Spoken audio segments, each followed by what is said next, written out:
Sebenarnya setelah acara ini adalah sambutan-sambutan mengingat beliau Al-Mukarram Kiai Haji Abdul Qayyum Mansur Khalil masih akan melanjutkan acara ketuban.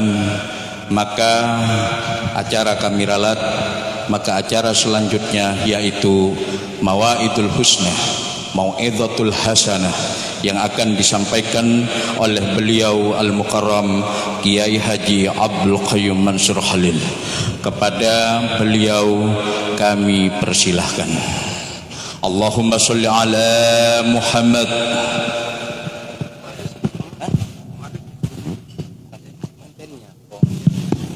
Dimohon kepada kemanten putra mempelai dimohon untuk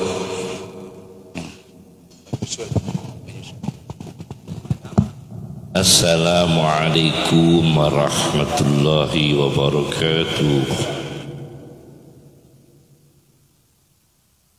Bismillahirrahmanirrahim. Hamdan lillah,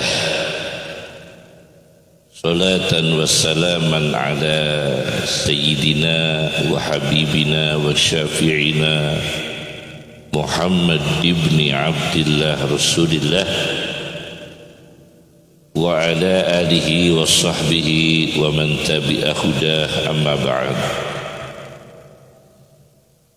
Yang saya hormati para habaib, para sadah, para ulama, para kiai, Romo Kiai Zuhri, Romo Kiai Az-Zaim yang saya hormati, Bapak Bupati beserta rombongan Ibu Bupati, Bapak Kapolres, segenap para undangan insya Allah diberkahi oleh Allah Subhanahu wa ta'ala. Sahabat kami Kiai Haji Ahmad Jais Badri yang kami hormati sekeluarga, pada kesempatan yang berkah ini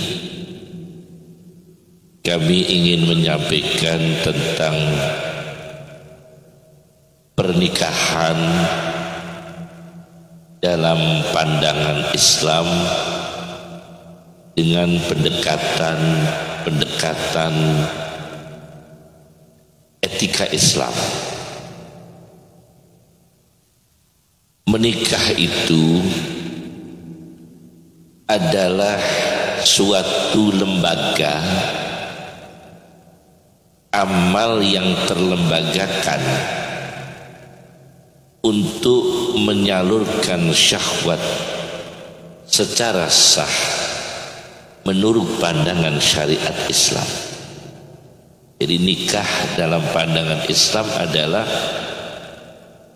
beribadah yang tujuannya diantaranya menyalurkan syahwat yang dibenarkan menurut Islam dengan pernikahan yang sah menurut syariat Islam.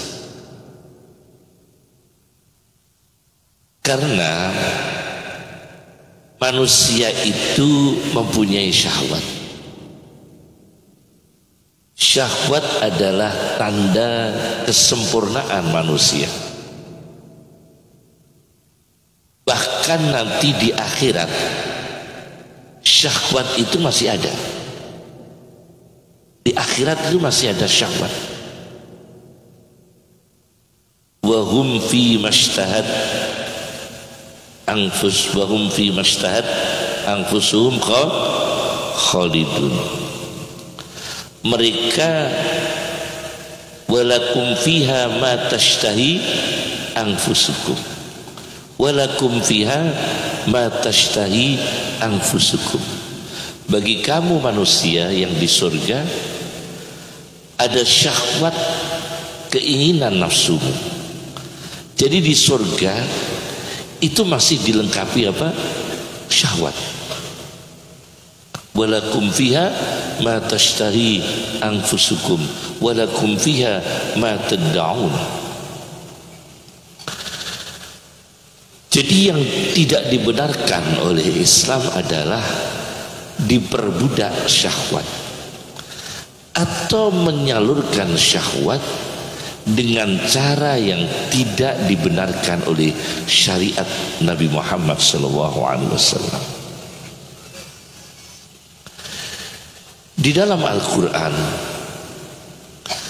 kata syahwat itu ada 2 kali. Syahwat dalam Al-Quran 2 kali. Sedangkan syahwat dalam bentuk jamak ada 3 kali dalam Al-Quran. Kalau syahwat itu 2 kali, kalau syahwat itu 3 kali. Di antara kata syahwat dalam Al-Quran disebutkan zuyyina linnasi hubbus syahawati minan nisa. Yang pertama itu dihiasi bagi manusia, yakni kaum pria kita ini yang hadir, dihiasi, terpesona hubbus syahawati, cinta akan syahwat, minan nisa. Dan syahwat-syahwat yang pertama disebut oleh Al-Quran adalah minan nisa, wanita, dan seterusnya, termasuk harta benda, itu juga syahwat. Nah, manusia dalam mengaktualkan cintanya kepada syahwat itu jangan sampai syahwat itu yang ada jebakan dari syaitan. Jadi nikahnya sah, tapi jebakan dari syaitannya masih ada, syahwatnya masih ada. Contoh, seorang yang menikah dengan cara syariat Islam harus meniatkan selamanya. Kalau orang Jawa kaken-kaken, ninen-ninen, ada di sini kata-kata itu? Tidak ada ya. Orang Jawa apa? Kaken-kaken apa? Ninen-ninen, diniati sampai anak cucu. Jadi tidak kontrak. Diniatkan pernikahan itu abadi selamanya, bukan kawin kontrak, bukan nikah kontrak.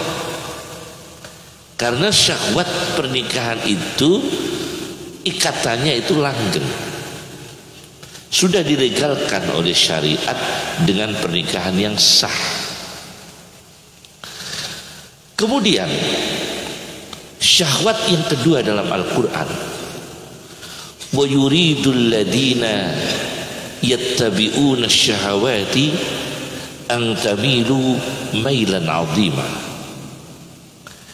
dan menginginkan orang-orang yang mengikuti syahwat, pengagum syahwat, orang-orang yang diperbudak syahwat, menginginkan an tamilu mailan 'azima, supaya manusia itu berbelok, yakni tidak lurus, doyong.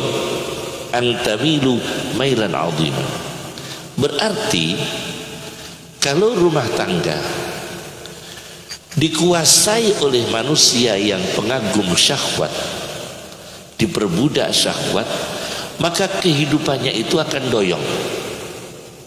Wa yuridul ladina yattabi'una syahawati an tamilu mailan 'azima, doyongnya cukup besar karena rumah tangganya selalu diperbudak oleh syahwat. Jadi yang pertama syahwat wanita, tapi jangan terpedaya oleh setan. Yang kedua, dalam rumah tangga kita ada syahwat, tapi jangan sampai menguasai, membuat kita doyong dalam berumah tangga. Contoh, Orang tahu agama halal dan haram. Begitu rumah tangga dia terdesak dengan persoalan ekonomi, maka dia mencari rezeki yang haram karena terdesak, tidak tahan imannya, tidak tahan kewiraiannya, tidak tahan ifahnya. Dia rumah tangga, nikahnya sah secara Islam, dan dua mempelai orang baik-baik, tapi begitu dihantam oleh persoalan ekonomi, kemudian dikuasai oleh pihak yang menguasai, dikuasai oleh syahwat, akhirnya hidupnya itu doyong, lebih miring ke kiri, tidak lurus hidupnya. Itu bahaya syahwat.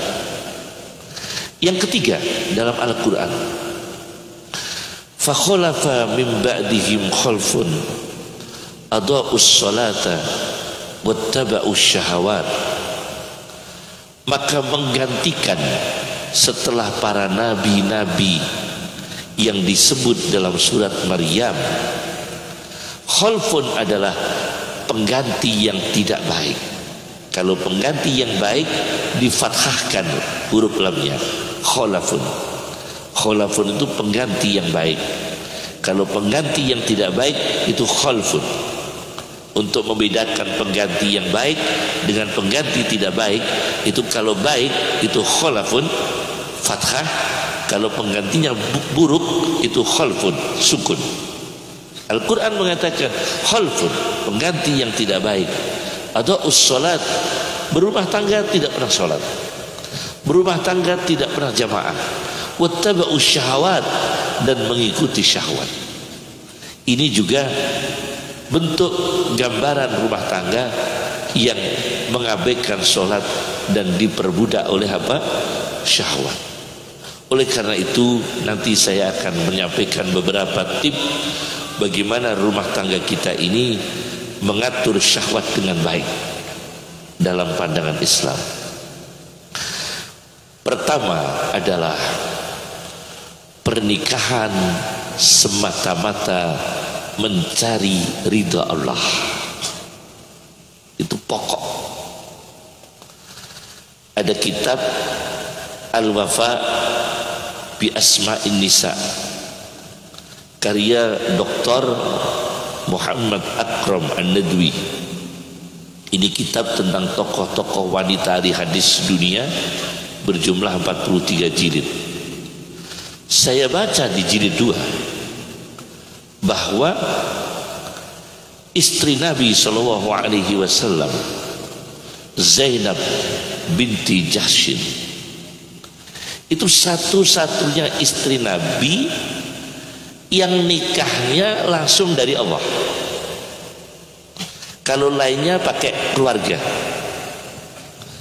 tapi kalau khusus Zainab binti Jahshin radhiyallahu anha, itu langsung Allah yang menikahkan. Falamma qada Zaidun minha wataran zawwajnakaha. Aku nikahkan kamu Muhammad sallallahu alaihi wasallam dengan Zainab binti Jahshin. Allah langsung yang menikahkan. Maka Zainab itu berbangga daripada istri yang lain, bukan berarti beliau di atas Khadijah, tetap di bawah Siti Khadijah radhiyallahu anha, tetap lebih mulia Khadijah radhiyallahu anha. Artinya beliau punya maziyah, punya spesifik, punya keistimewaan, yaitu satu-satunya wanita yang pernikahannya itu langsung keterangan dari pernyataan Allah langsung. Muhammad, aku nikahkan kamu, aku kawinkan kamu dengan Zainab. Itu ada di surat Al-Ahzab, zawwajnaka. Nah, ketika ayat ini belum turun, Nabi Muhammad SAW mengutus sahabat untuk memberikan pengantar dulu, karena Nabi sudah berkeinginan menikahi Zainab. Maka beliau utusan seorang sahabat untuk apa? Memberikan pengantar, muqaddimah dulu. Nama Nabi disebut di depan Zainab. radhiyallahu anha. Tapi Zainab mengatakan, aku belum bisa mengambil keputusan. Aku harus istikharah dulu. Aku harus mencari bagaimana dari Allah Subhanahu wa taala. Padahal ini wanita luar biasa dan Nabi yang menanyakan. Tapi beliau masih mengatakan, hatta u'amira rabbi, tunggu aku bermusyawarah dengan Tuhanku. Akhirnya turunlah ayat Al-Quran, zawwajnaka, dan akhirnya Zainab binti Jahshin dinikah oleh Nabi Shallallahu Alaihi Wasallam langsung dari Allah Subhanahu Wa Taala. Ini cara mencari ridho Allah. Ibnu Arabi di dalam kitab Faidul Qadir Syarah Al-Jami'us Saghir dinukil dari Ibnu Arabi. Ibnu Arabi itu paling banyak menyumbang itu orang menikah. Kalau ada orang menikah, seorang muslim menikah, itu beliau semangat sekali. Kenapa? Karena muslim menikah dengan muslimah itu akan melahirkan istafet, jumlahnya apa? Jumlahnya kuantitatif, jumlahnya orang-orang ahlul fitrah. Semakin banyak orang muslim menikah dengan muslimah, semakin banyak nanti melahirkan muslim, cucunya lagi muslim, buyutnya lagi muslim, keluar lagi muslim. Maka karena itu beliau semangat. Kalau ibadah sholat kan untuk sholat sendiri, tapi kalau nikah ini nanti akan memproduksi zuriyah, keturunan yang muslimah, keturunan yang salihah, keturunan yang beriman kepada Allah Subhanahu wa taala. Oleh karena itu Ibnu Arabi semangat sekali kalau ada orang menikah, seorang muslim menikah. Itu diantaranya dikutip oleh Muhammad Abdul Rauf Al-Munawi dalam kitabnya Faidul Qadir Syarah Al-Jami'us Saghir. Itu karena Allah Subhanahu wa taala. Yang kedua, menikah itu harus dipondasi dengan ibadah. Harus dipondasi dengan ibadah. Masih Zainab binti Jahshin itu ibadahnya sampai membuat tali diikat antara dua tiang di Masjid Nabawi. Dua tali.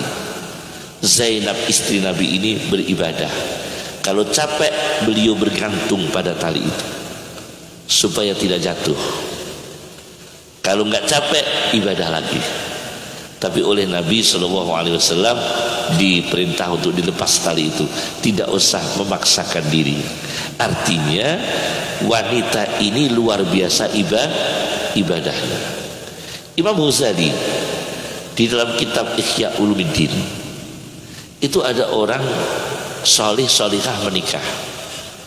Malam pertama suami dan istri sepakat, mari kita bersyukur karena kita telah dipertemukan merupakan jodoh. Ayo kita syukuri malam pertama ini dengan ibadah. Semalam ibadah, tidak berhubungan. Paginya lagi malam kedua, mari kita syukuri lagi. Tadi malam kita bisa bersyukur, itu nikmat dari Allah. Ayo kita syukuri lagi, ibadah lagi malam yang kedua. Sampai 70 tahun tidak pernah bersentuhan. Ini di dalam kitab Ihya Ulumuddin ada orang itu sampai 70 tahun tidak bersentuhan. Ini kalau kita tidak mampulah melakukan seperti ini ya. Ini sekedar ilustrasi bahwa memang ada sekelompok orang yang sangat melampaui batas hebatnya dalam ibadah, tapi sampai lupa tidak pernah berhubungan suami istri.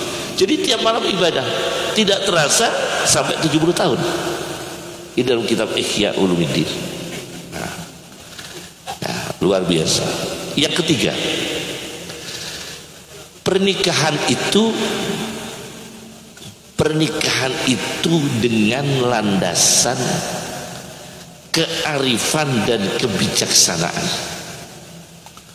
Kearifan dan kebijaksanaan. Saya baca dalam kitab Al-Fawaidus Syatiriyah karya Salim Asy-Syatiri, Habib Salim Asy-Syatiri. Dalam kitab Al-Fawaidus Syatiriyah, ternyata Imam Sibawayh itu punya istri. Imam Sibawayh itu punya istri ajmalun nisa, cantik sekali dan pinter cantik. Sudah pinter cantik, itu istrinya Imam Sibawayh yang terkenal dengan pakar grammar Arab. Berarti kalau Sibawayh itu pakar grammar Arab, tata bahasa Arab atau nahwu ya, grammar Arab. Nah, Imam Sibawayh itu punya istri cantik dan berilmu. Tapi Imam Sibawayh itu ngarang kitab terus. Nggak pernah menyentuh istrinya. Imam Sibawayh. Nah, ini kebijaksanaan ini perlu, meskipun ulama ini. Akhirnya istrinya ini marah. Karya-karya Sibawayh dibakar oleh istrinya. Kitab-kitabnya Imam Sibawayh yang dikarang oleh Imam Sibawayh dibakar oleh istrinya. Masya Allah, luar biasa ini ya, luar biasa ini. Kata istrinya, Mas, misalnya orang sini Mas ya, wahai Imam Sibawayh, seandainya kamu poligami, punya 2 istri, itu kamu masih memperhatikan aku. Satu hari untuk istri satunya, satu hari untuk saya. Tapi kalau ngarang kitab seperti ini terus, tidak pernah memperhatikan aku, maka aku bakar kitabnya. Itu istrinya Imam Sibawayh. Nah, ini jelas dua-duanya ini kurang menerapkan kebijaksanaan. Nah, ini maaf ya, Imam Sibawayh tidak mengurangi rasa hormat kita dengan Imam Sibawayh. Untuk takaran beliau ini terlalu masghuf bil ilmi ya, hobi ilmu, tapi kearifan dan kebijaksanaan dalam hal ini kurang diperhatikan. Akhirnya istrinya melakukan tindakan yang ekstrim ya, sampai membakar karya-karya Imam Sibawayh. Akhirnya dicerai oleh Imam Sibawayh. Dicerai. Setelah dicerai dirujuk lagi oleh Imam Sibawayh. Mungkin Imam Sibawayh pikir-pikir, ini perempuan cantik dan pinter dan pakar nahwu juga, pakar adab, pakar nahwu juga, ulama juga.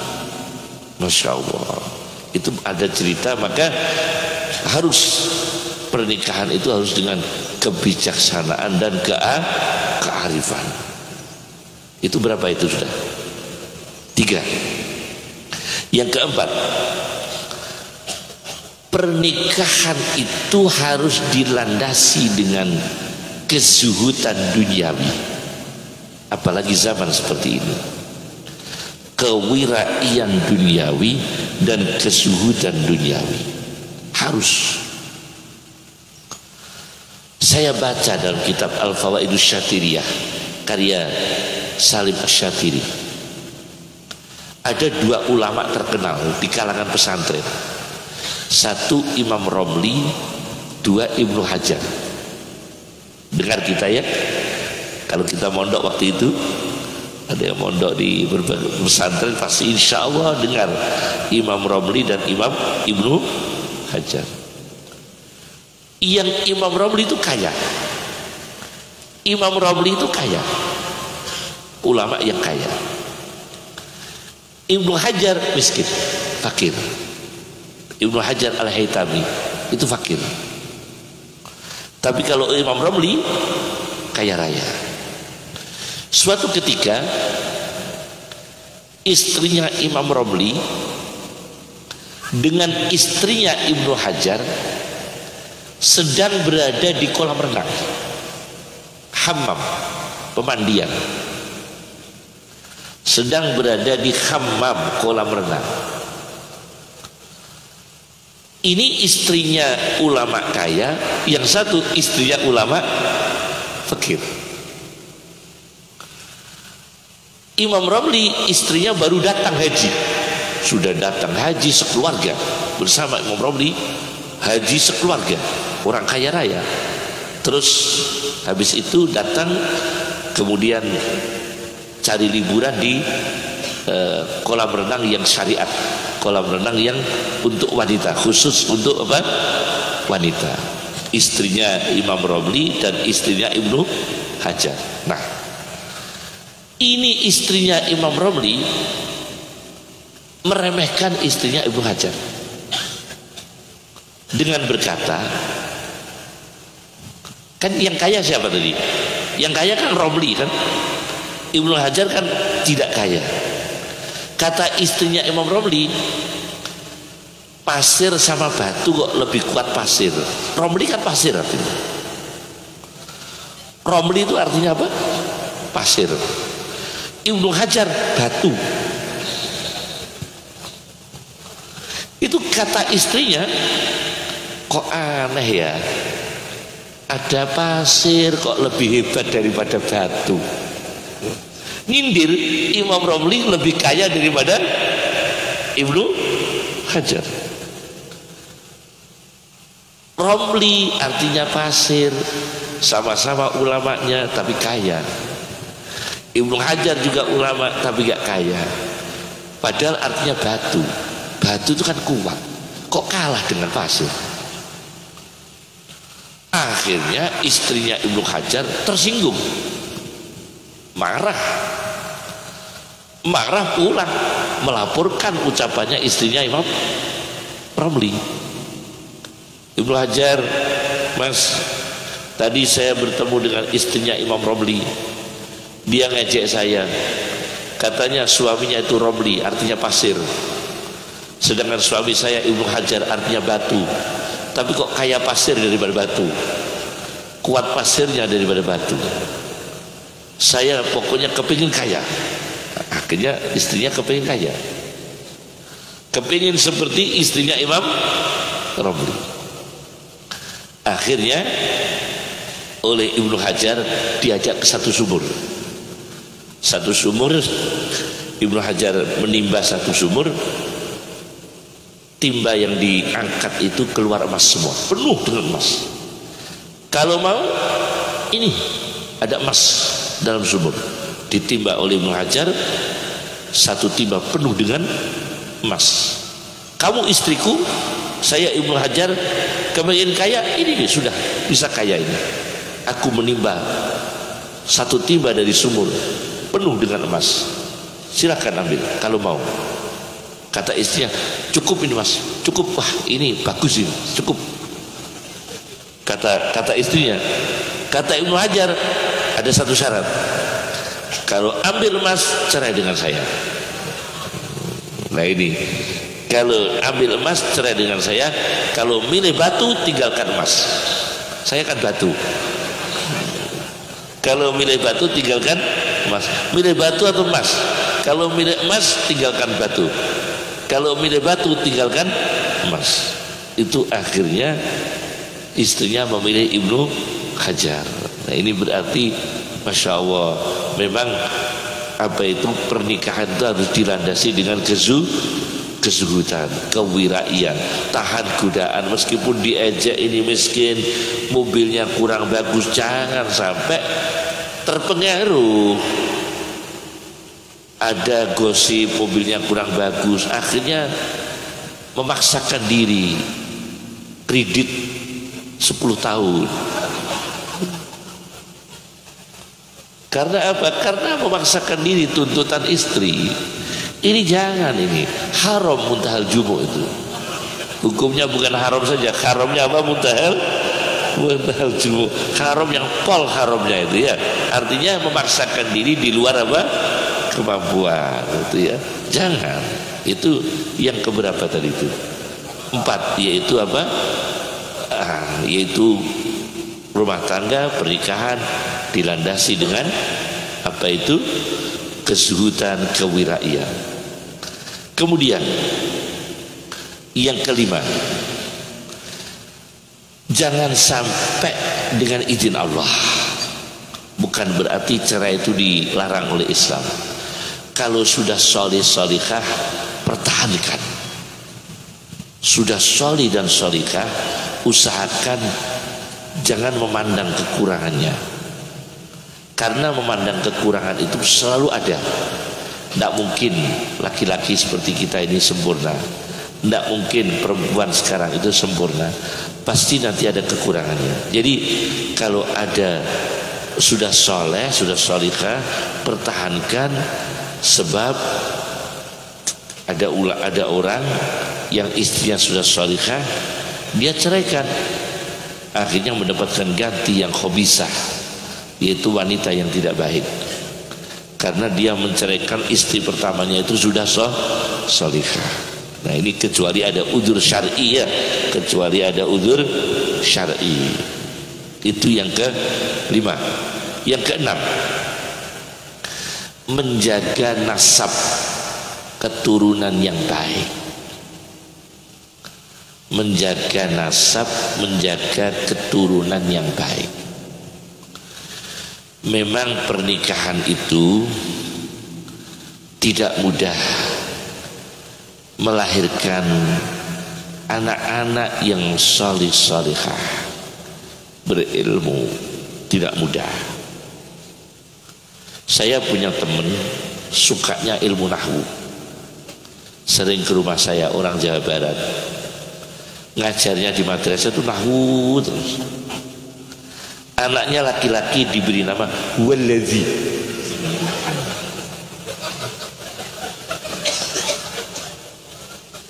Waladzi, tidak ada lanjutannya.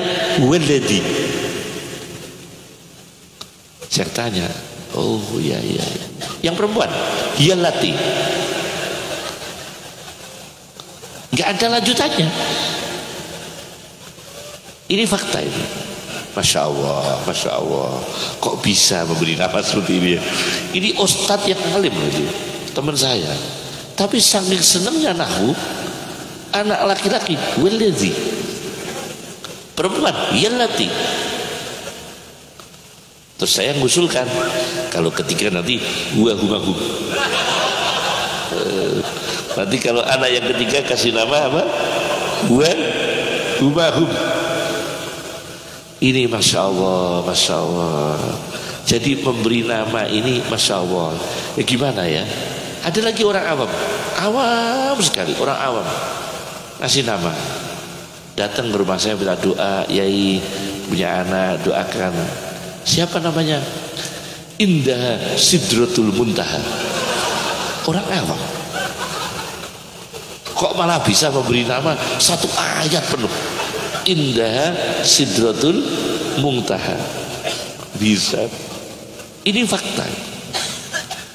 Berarti memang Masya Allah ya, mempunyai anak itu dengan nama itu pengaruh sekali. Saya baca di dalam kitab Mughnil Muhtaj. Mughnil Muhtaj yang biasa dipakai Bahsul Masail itu, Nihayatul Muhtaj, Tuhfatul Muhtaj, Mughnil Muhtaj, Ad-Dibaj, ya, nah dan sebagainya. Itu di dalam kitab Mughnil Muhtaj, sama-sama masuk surga. Besok di akhirat masuk surga. Kartono masuk surga misalnya, Heru masuk surga. Insya Allah Heru orang baik masuk surga, meskipun namanya Heru, tapi orang soleh masuk surga, insya Allah. Ada lagi Bejo, orang soleh, ahli sholat, masuk surga.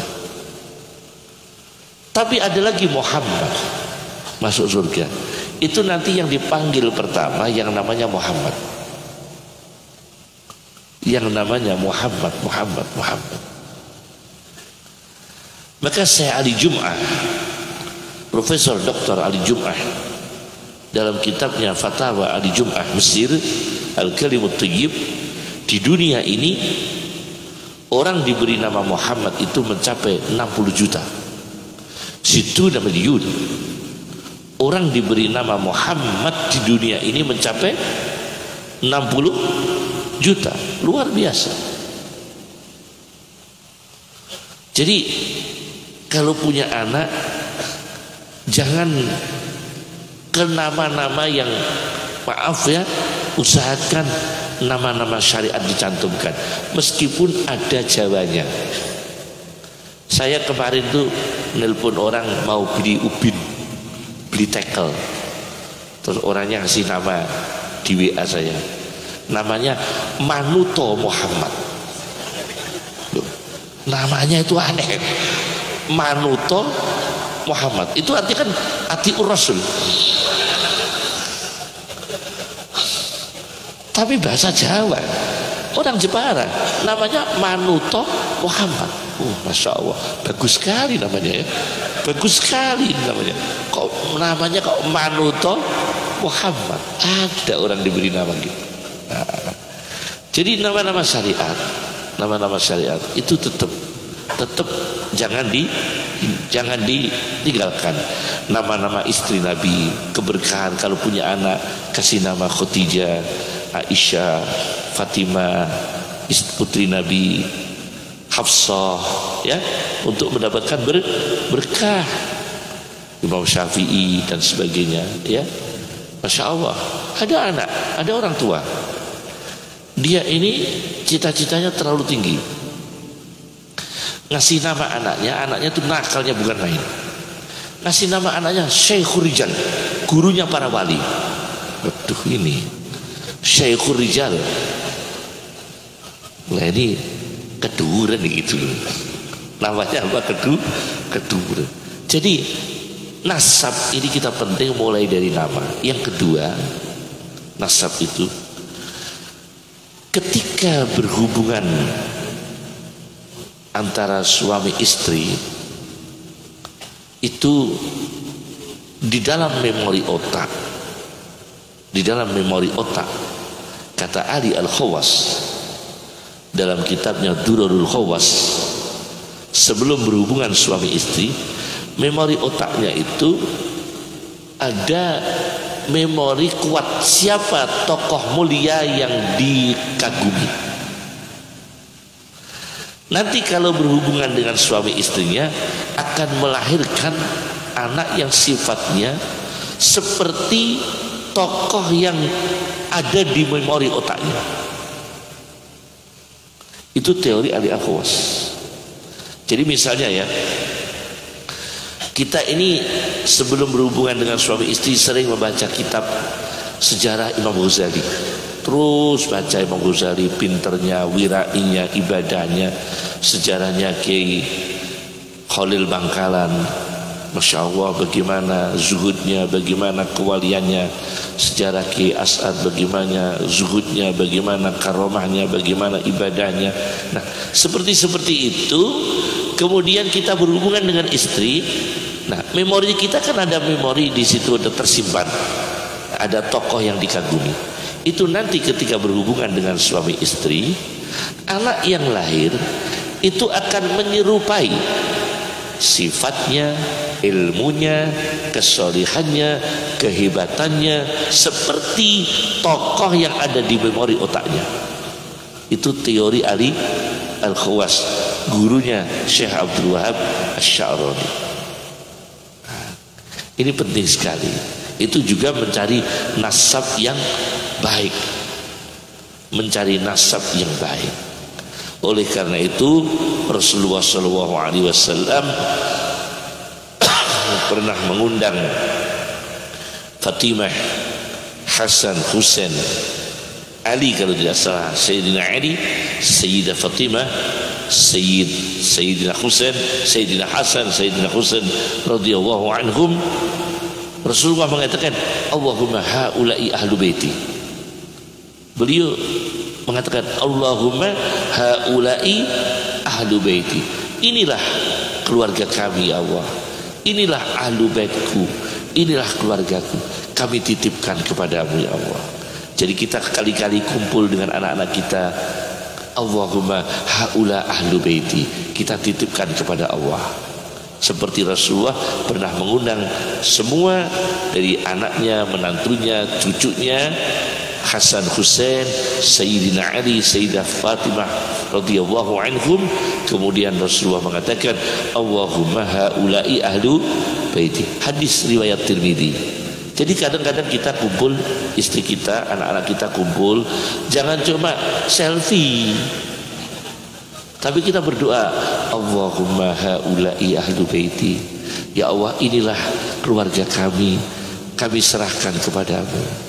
Keselamatan agamanya, keselamatan imannya, keselamatan tauhidnya, keselamatan akidahnya, kebahagiaan dunianya, kebahagiaan akhiratnya, kita titipkan kepada Allah dengan berdoa seperti cara Nabi mengumpulkan istrinya, menantunya, cucunya, dan mengatakan Allahumma haula'i ahlu baiti. Tiru itu, ya.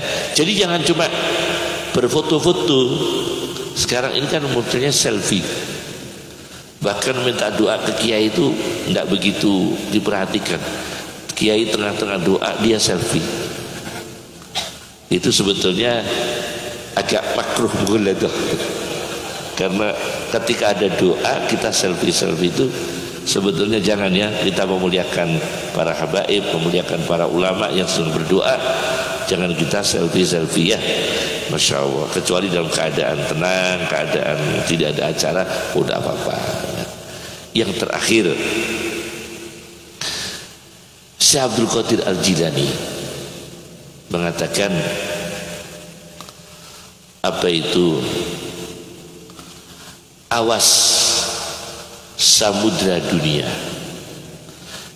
Kurang lebihnya mengatakan ikhdaru bahrad dunia faqad ghariqa fihi khalqun katsir.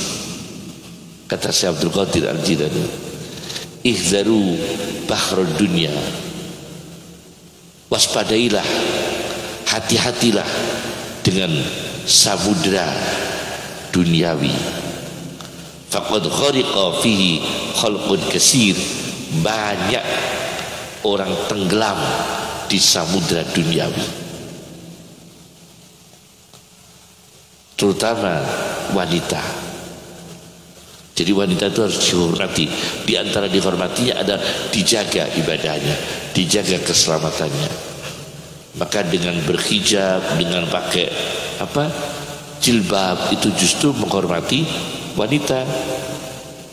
Kita tidak setuju dengan orang menganggap bahwa jilbab menutup aurat itu adalah konservatif, ya.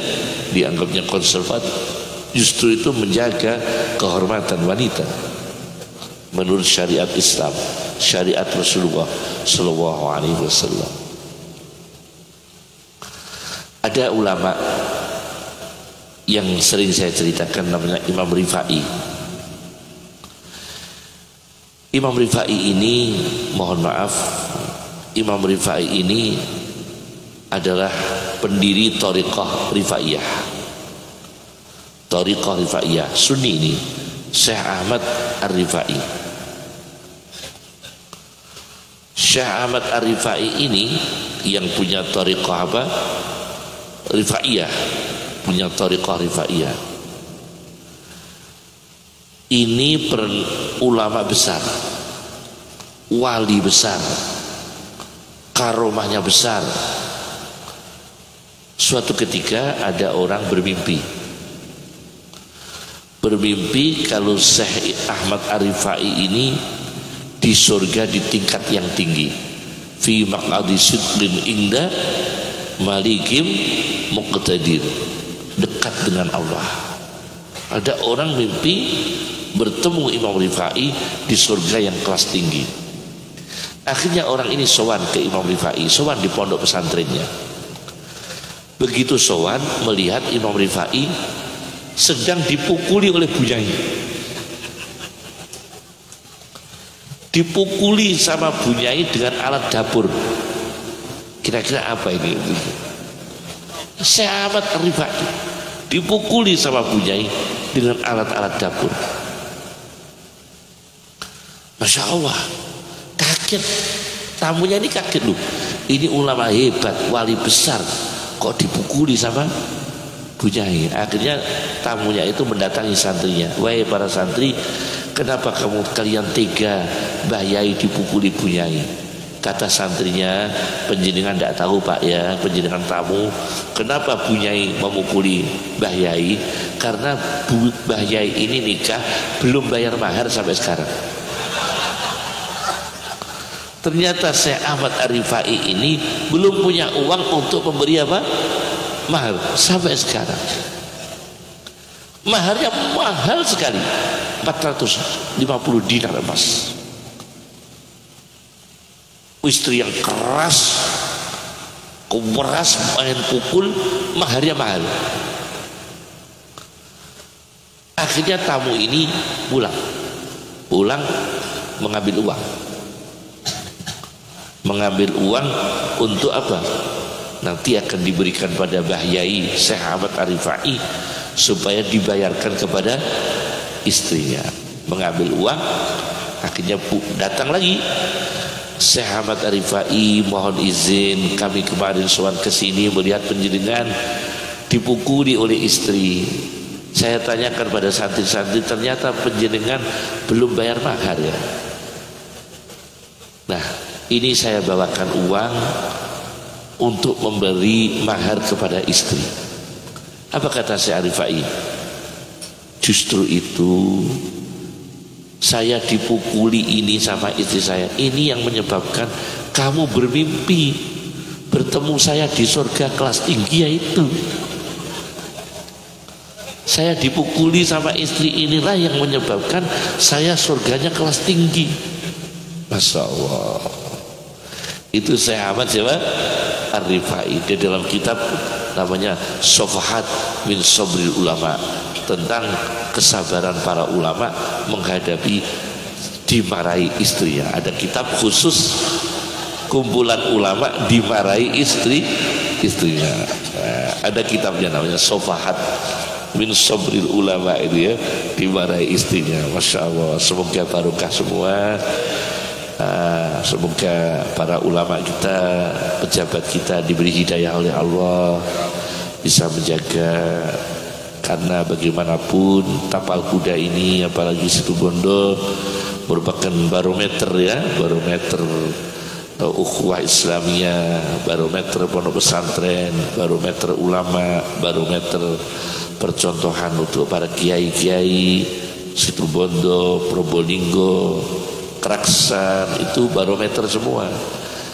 Karena ghirah agamanya kuat, dari Probolinggo sampai Situbondo ini ghirah agamanya kuat, kehidupan beragamanya itu sangat-sangat sangat-sangat terjaga, dan itu butuh kita doakan para ulamanya diberi umur panjang ya, diberi umur panjang ya. Kemudian para kiainya, habaibnya diberi umur panjang, diberi kesehatan yang Masya Allah ya. Jangan mengatakan sekarang sudah tidak ada orang wali. Ada orang bilang sekarang sudah tidak ada ulama yang baik. Jangan begitu. Masih banyak ulama yang baik, masih banyak ulama yang saleh, masih banyak, insya Allah masih banyak, dan selalu hadir. Semoga bisa membimbing umatnya dan pejabatnya, bisa untuk menjadi garda terdepan, Pak Bupati, untuk menata Situbondo ini bersih, amar ma'ruf nahi mungkar, bekerja sama dengan para ulamanya. Tentunya Bapak Kapolres ya, bisa bekerja sama dengan para ulama untuk mengamankan dan bagaimana bersih dari kemungkaran ya. Bersih dari kemungkaran tentu harus bersinergi ya, kerjasama antara ulama dan pemerintah untuk mengamankan. Apalagi sekarang ini Masya Allah, jadi kita ini masih bersyukur anak-anak kita ini ngaji, anak-anak kita ini bisa baca Arab, bisa sholat. Indonesia ini Pak, kalau jumlahnya polisi, Pak Polisi, Pak Kapolres, itu belum ada 1 juta se-Indonesia itu. Polisi se-Indonesia belum ada 1 juta. TNI juga belum ada 1 juta. Polisi mungkin sekitar 700.000 atau berapa se-Indonesia? Berapa? 500.000 se-Indonesia polisi itu. TNI juga kisaran itu ya, kisaran itu. Tapi yang hafal Quran di Indonesia 2,5 juta. Jadi di Indonesia ini orang hafal Quran sampai 2,5 juta. Jadi junudullah, tentara-tentara Allah ini banyak, belum santrinya, belum yang alim, belum ustadznya, belum ulamanya, belum kiainya, belum habaibnya yang membimbing kita semua. Itu banyak sekali. Jadi Indonesia ini masih dikaruniai oleh Allah anugerah besar, kehidupan agama yang baik, masya Allah, berpegangan pada sunnah Rasulullah Sallallahu Alaihi Wasallam. Memang itu yang saya pesankan untuk diri kami, dan mohon maaf kami tidak bisa mengikuti sampai selesainya acara. Jadi Situ Bondo dengan rumah saya itu 9 jam ya Ki, 8,5 sampai 9 jam ya. Tapi tadi ada teman yang dari Sumeneb lebih jauh lagi. Sumeneb sini 8 jam juga ya, jauh ya Sumeneb sini ya. Masya Allah, Masya Allah. Saya ingat Pak Azim Muzadi pernah ceramah dengan saya bareng di Lamongan. Pak Azim Muzadi cerita ke saya, cerita di pidato dengan saya itu, saya pernah beli lampu di Jakarta, beli lampu kuno yang jualan orang Madura, Pak Azim Muzadi minta saya mau beli lampu kuno, lampu yang kuno. Ada Pak, kata orang Madura yang punya toko. Oh ada nih kuno, ada. Berapa harganya? Kalau tidak salah 2,5 juta atau berapa waktu itu. Ya coba ambilkan. Tidak tahu kalau ini Kiai Azim Muzadi di Jakarta. Orang Madura itu mengambilkan lampu. Dilihat oleh Pak Azim Muzadi, loh, ini tidak kuno, ini baru, cuma model kuno. Ini bukan lampu kuno. Yang saya maksudkan itu lampu yang kuno, asli kuno, klasik. Kalau ini buatan baru, model kuno. Kata yang jual, pakai dulu Pak, nanti 50 tahun jadi kuno. Kata penjualnya yang Madura itu, pakai dulu, caranya dipakai dulu sampai 50 tahun menjadi kuno. Kok bisa? Apa Kiai Haji Muzadi mengatakan ke saya? Akhirnya saya jawab, oh kalau begitu saya bayarnya nyicil 2,5 juta sampai 50 tahun sampai kuno. Masya Allah, kok ada ya, Masya Allah. Barokah semua ya. Masya Allah, diplomasinya ya, Masya Allah, barokah semua. Ayah saya itu lama di Madura, kakek saya di Kiai Khalil Bangkalan 7 tahun, lama sekali. Kalau adik-adiknya kakek-kakek saya itu misanan kakek saya itu di Sidogiri, mondoknya di Sidogiri, banyak di Sidogiri ya. Semoga barokah. Istri saya dulu pernah mondok di Kiai Zuhri, istri saya pernah 1 tahun di Kiai Zuhri, di kliniknya, di klinik beliau.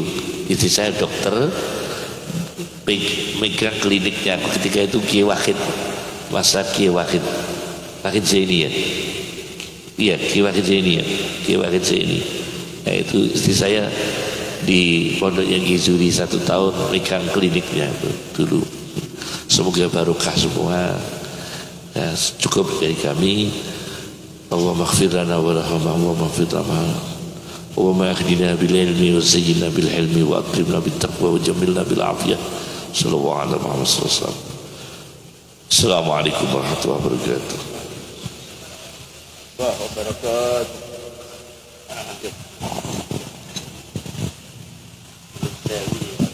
Terima kasih kami sampaikan, mudah-mudahan mawaidul husna yang telah disampaikan oleh beliau menjadi ilmu yang barakah, menjadi ilmu yang bermanfaat bagi kita, terutama kepada mempelai berdua.